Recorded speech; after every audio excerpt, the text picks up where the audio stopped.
Hello, everyone, and hope you're all having an amazing day or had an amazing day, depending on your current time zone.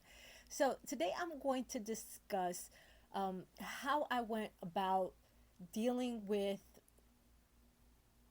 just the chaos, the our new reality, recognizing the fact that life had to be adjusted for all these new hurdles that we were going to be facing. Right, having two daughters with disabilities, not only one daughter but both of my girls, became just with it came just like a volcano eruption of craziness and chaos. Understand, I had to really realign my thought process, where all we had to worry about was, just making sure they were good, they were healthy, they were going to school, getting a good education, helping them with their homework, helping them reach their milestones. Now came a plethora of challenges, just what their future entailed, what was coming at us full speed, was no longer just those little issues that we had to face on a day-to-day basis like any other normal parents had to deal with. Now came a whole different level of obstacles, and just understanding that we no longer had that one way street. Now we had 16 different intersections, and we had to make sure that we were choosing the right ones. So, hello, hello, hello. For those of you guys that are new to my channel, my name is Kathy, and on Mondays I do videos all about fashion, accessories, just fun things that I enjoy doing to keep my mind off of the second half of the week videos, which are all about my girls and their journeys with TSC and FSGS. TSC being tuberous sclerosis complex, or tumors that can grow in any major organ throughout your body, and FSGS being a form of kidney disease that causes damage to the glomeruli, which is the kidney filtration, that can lead to kidney disease, kidney failure, kidney dialysis, or transplant, depending on your, unfortunately, depending on the disease's progression. So if you're interested in either or, please hit the little subscribe button and hit the little bell so you can be notified on all of my latest videos. And please don't forget to hit the like button and comment below. Let me know what you think of today's video. And if you have any questions, go ahead, hit that comment section. And let's get started. So the biggest challenge for, I believe, for any parent that's dealing with a major disease or disability is getting the information right, understanding that this is our new reality, this is our new way of life. So I think the biggest hurdle, I know that I talked a lot about my oldest daughter, but my youngest daughter was understanding that she may not reach those milestones. And with that came with, how do we provide her with the necessary information that we need, right? Or how do I provide her with the necessary support that she needs in order to bloom, in order to be successful in life, in order to grow into adulthood, understanding that she's going to have everything she needs to be okay, to be able to be on her own? Or is this going to be a lifelong challenge where she's going to need our support 24/7? Or is, just trying to make the right decisions to ensure that she gets everything she needs to grow into adulthood. Now, for my oldest daughter, obviously we didn't know how her disease was going to progress. We didn't know how what she was going to need. We didn't realize or recognize the fact that she was going to have such severe circumstances where she was constantly having to go into surgery. We just didn't know enough about this disease to understand the severity that she was going to, or the severe challenges that she was going to have to face. So it was a little bit of understanding both, or not even understanding, or grasping with the reality that we were going to have to face all these different hurdles throughout our years and our lives, right? So the biggest, again, we'll go back to my youngest. The biggest challenges for her was her learning disability, and understanding what she was going to have to face in school, at home, just overall her challenges. When it comes to learning, and when it comes to your education, when it comes to school, it's already hard enough to understand that you have to pick the right school because you want your child to flourish, right? But add with that is add the disease, add a learning disability, add the inability to understand how this disease was going to progress. On top of that, add trying to find the right teachers, the right environment for your daughter to do well. Not understanding whether or not that teacher is going to be able to give her or give your kid all the necessary means or attention that your child's going to need to flourish in that environment. Recognizing whether or not your child can handle a larger classroom section or session, or does she need or he need a smaller session? Does she need to be at home schooled? Does she need to go to a private school? Does she need to know? So understanding the IEPs in your area, how how well will the IEP be a successful tool when you're in a different type of, in a public school setting?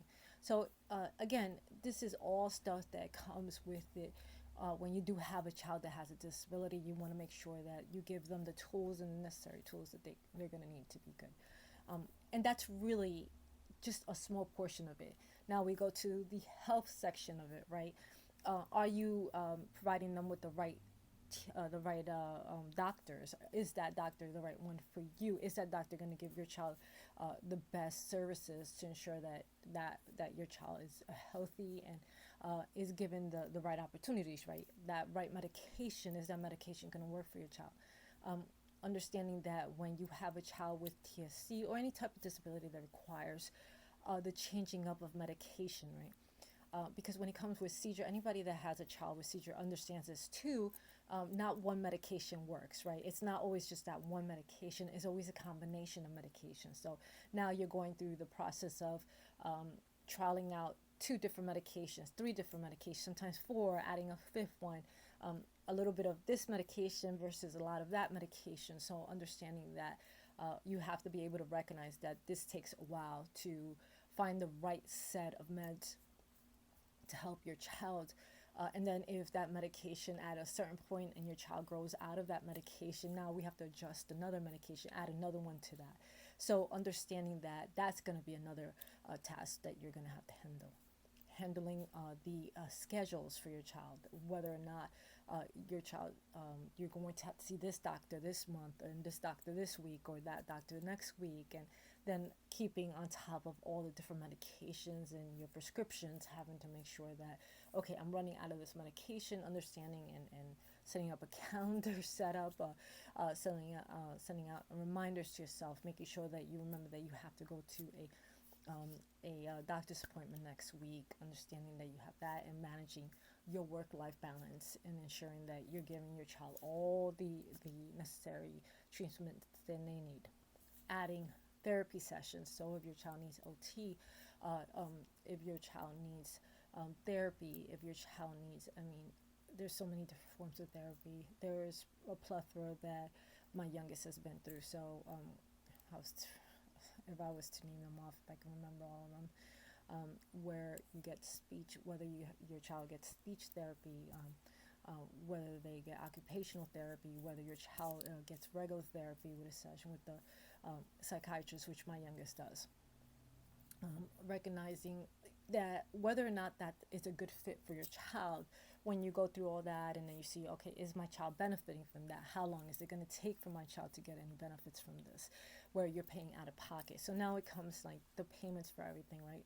So now you're paying for your medications, you're paying for your child's occupational therapy, your psychiatrist, whether you're paying for speech therapy, whether you're able to get therapy in school for your child. So this again adds to all the stresses of this, right? So you have to recognize this, right? Outside of if you just had a kid that didn't have these disabilities and diseases, that's one thing, but now you're adding all this additional stuff.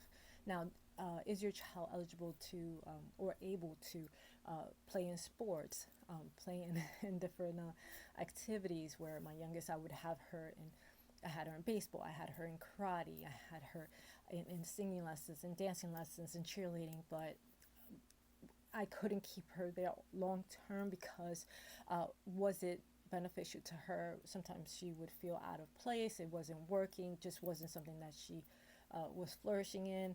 So I would try to do a second session or third session. She'll do okay, and then she would, fall back because she'd get sick. And now we have to find out how, what's going on. And then we're pulling them out of sports and stuff like that. And now we're going into, all right, let's go back into the doctors, find out what was causing her to have recurrences of seizures. That's another thing. So now as she gets older, now the next thing is, okay, what is the next progression as she continues to grow older, right? We finally established a good school after years and years of trying to find the right educational system for her, or building up for her system and stuff like that. The next thing is, okay, work study, right? You want your child to get those basic work knowledges, work abilities, so that they can, as they grow into adulthood, they're able to take that in and able to learn those traits so that they could be successful long term at a job, right? Because the ability for my youngest to go to college is probably not going to happen. Well, the current school that she's in, this school actually provides, and it's called Lift Academy. Let me kind of give you guys the details, because I've gotten a lot of questions about the school system that my youngest girl, like, I've gotten a lot of questions pertaining to my youngest daughter and what school she goes to and stuff like that. Now, Lift Academy is actually a school that is literally directly just for kids with neurodivergent. So this is a dedicated school for kids with neurodivergence. That means kids that it's all spectrums of kids. So unfortunately, I don't know if they handle really, really high spectrum of autism and stuff like that. I would have to dig in a little bit more for you guys, but I do see a lot of kids on different spectrums of autism. So if you are interested in something like that, maybe do a little research. I'll put the link below.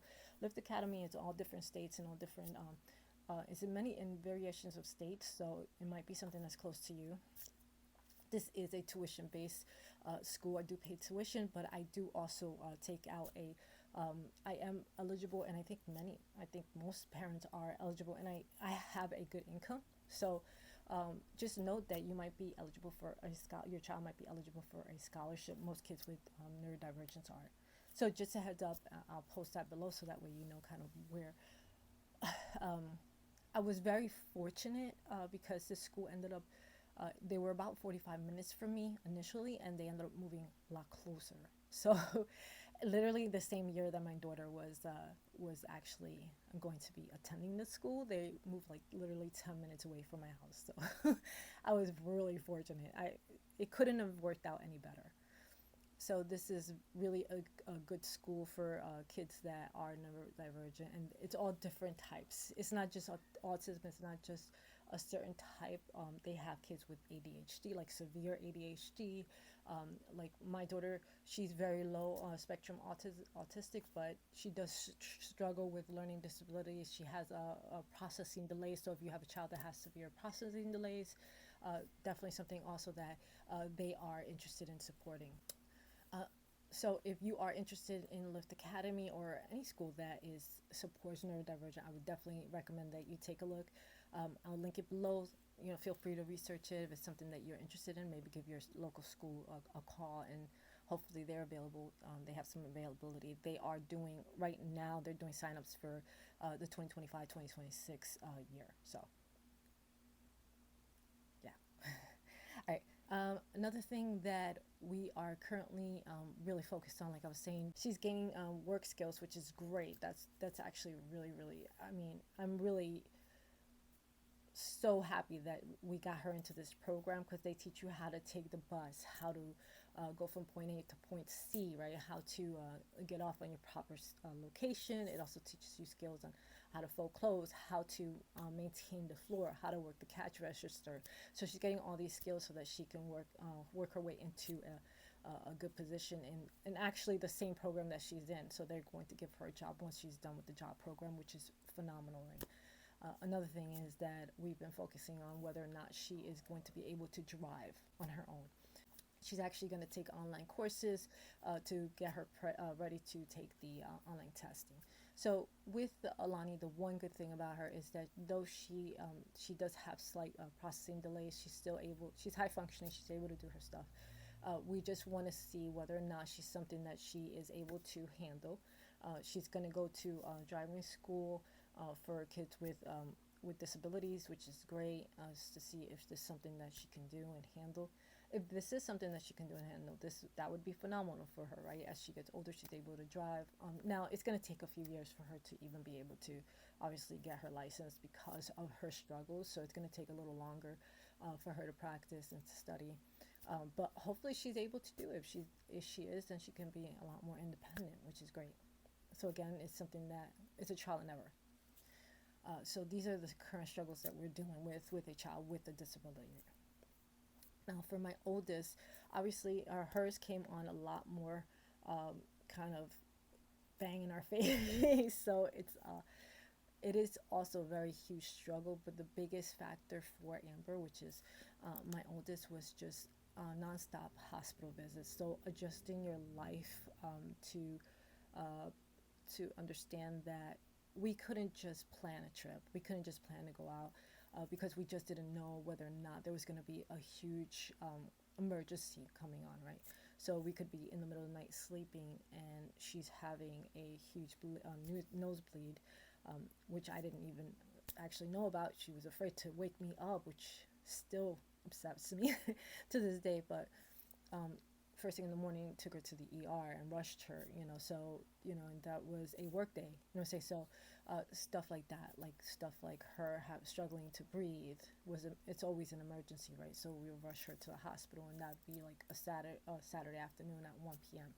Or just struggling overall, having a medical emergency just in the middle of the day, we'd have to rush to go to the hospital. So that was a struggle, right? Where we had to take her out of high school for a few months when she had to get her kidney transplant. So it was always a nonstop emergency, right? So that was a huge struggle, right? She did finish high school. She got her AA in college as well, which she always did really well in school. She just struggled because once you have kidney disease, you end up having a lot of struggles with memory. Um, it's just a part of it. So she did struggle here and there, but it wasn't because she wasn't able to do the work. It was just that the actual physical disease that she was battling was giving her a hard time of concentrating, just remembering stuff, just feeling awful and sick. So we had to take her out and go through the whole kidney transplant thing, and then she came back, and she did great. But again, she would come out of school because there was an emergency. She had to have surgery, so it was nonstop. Just so the biggest thing that we dealt with Amber was just making sure that someone was there to support her, right? So if I was away for work, we'd have to make sure that my mom or my father or my husband, whoever was there, or my sister. She was a great help. Shout out to my sister. Love you, sis. So these are all things that we've dealt with. So definitely a challenge, but this is a family affair. So I have to shout out to everyone that's been a big part of my family and of our support system, because this is stressful. This isn't easy, and I know that. I know my girls are not easy, and of course I get the complicated ones. um, but my family have been there, and I know it's hard enough to have to deal with all these emergencies, but to those families that are having to do it alone, those parents that are having to do it alone, I commend you, because I know how hard it is. You never wake up with the thought process, or you never have a child thinking that that child's not going to be healthy, right? That's not your thought process. Your thought process is you're going to have a healthy baby. They're going to do great. They're going to do great in school. They're going to be a shining star. They're going to graduate, have a phenomenal career, and that's what you're thinking, right? Your kid's going to be perfect. But yeah, sometimes life has a funny way of showing you yeah, you're not that lucky. um, but this has definitely taught me how to humble myself, and I say this with I don't know. Some people think that I'm a certain way, and they really, there's only a couple or a handful of people that really truly know me. People think that, oh, I come off as arrogant sometimes or whatever, and it's not that at all. I'm not. I'm I'm literally afraid of everything. When it comes to my girls, like, I literally am terrified all the time. Like, I'm always worried, no matter what. Even if things are going good, I'm always worried that something bad's gonna happen. And the reason I put Okay, I am confident in understanding that I know that I'm going to do everything I possibly can to give my girls a good life. Period. I don't not stop. It doesn't matter. I'll do whatever. Um, but the confidence that I have in myself is because if I don't have that confidence, I feel like I would fail. I would fail in life. I would literally like just sit in a ball, freaking put myself in a ball in a corner and just cry it out. And I can't do that. We don't have time for that. Um, I can definitely, I do take time out for myself and I do meditate and I do take that time out. I have to because I found myself really falling into a black hole recently and I'm digging my way out of it, right? All the time. So, but I don't have time for that anymore. I really don't. I have to keep my head up, keep moving forward, and understand that life's going to be challenging for us for the rest of our lives. But we are prepared to handle as much as possible. We are. It's not easy. Obviously, there's stuff that we're probably not going to be able to handle. But we're not going to sit back in a corner and just cry about it. We're going to deal with it. And I recommend that to anybody that's dealing with that. I know it's easier said than done, but look at me. I have two girls that, I mean, it's been one hell of a ride. So don't, don't sell yourself short. I think that we tend to do that too. Like, we feel like we're failing all the time, but never looking back at, hey, this worked out. This worked out for the better. It's like we're always kind of like just accepting the fact that, oh, we failed here and we're just never going to do it right. Or don't do that. Don't do that to yourself. Recognize the fact that you are doing the best that you can. Lift your head up. You can always sit in the shower and cry. I've done it a billion times and I always feel better after that. But don't sell yourself short. Don't just sit there and cry and wallow in the pain and the anger and the aggravation and the frustration. You have to truly find that happy place, whether it's a walk in the park, whether it's just trying to find yourself. Don't give in to the BS, man, because you're never gonna get anywhere, right? What have we ever found staying in a state of like despair, anger, sadness? The only thing you find there is stress and being even more upset. Build from that. Your character is built from your darkest days. You as a person is built from that dark day, from that bottom, and you grow into that person you are today. um, you know from that one place and you were where your anger was and where you went through something like so bad, but you came out of it stronger. Hold on to that, right? Hold on to that. You're gonna be great. You're gonna do great. Your kids are gonna be great. Your family member, whoever it is that's dealing with it, they're gonna be okay because they have you there. Remember that. Okay, guys, thank you for taking the time out to check out my video. I hope that it was informative. If you have any questions, feel free to shoot me an email. You got it on my profile up there, and then feel free to comment below and help me continue to grow my channel. Thank you again, and please don't forget to focus through and evolve. Ciao.